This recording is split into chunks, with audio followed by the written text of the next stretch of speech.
Here's how I made a 7.15% return using dividend investing through Robinhood in July.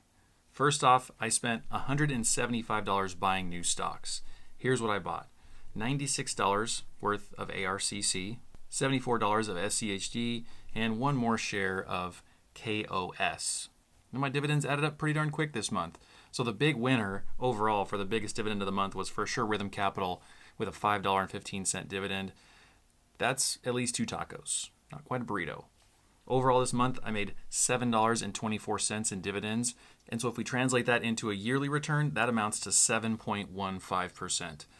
I did nothing to make this money. All I did was have the money invested, left it there, spent no time and energy on it. It was great. I am contemplating taking all my money out of Acorns, though, and putting it into this portfolio just because it'll make this a lot more fun. The numbers will be bigger. I don't expect the returns to be anything better or worse, frankly, than Acorns, but it'll just be a lot more entertaining to sort of watch and maintain myself. So let me know if you think that would be a good idea. If you think that would be a fun thing to do, then I may just have to do it. And for reference, that's about $10,000 that we'd be moving from Acorns to Robinhood. So if you look at this chart here, we can see that a 7.15% return is actually the second worst month I've ever had with this portfolio this year. April just killed everything.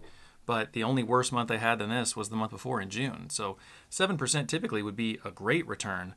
But in the days of high interest that we are now, actually checking accounts and savings accounts and things like that are nearing 7%. So it's pretty wild to consider that. And actually, I said checking accounts are doing that. I don't know of any checking accounts that are close to 7%, but high yield savings accounts and CDs are right up there near 7% as of this filming. I feel like it's going to be a flash in the pan moment because in 6 months, I don't think we're going to be there anymore.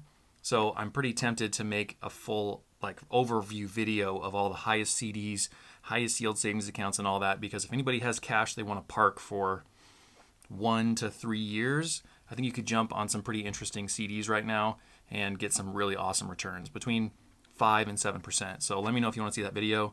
Quick and dirty video today to make this update for July, but I wanted to keep it going because I'm doing this every month for at least a year, maybe for the rest of all time. Who knows? Maybe this account will end up paying my bills or buying me a race car, something interesting like that. Let's see.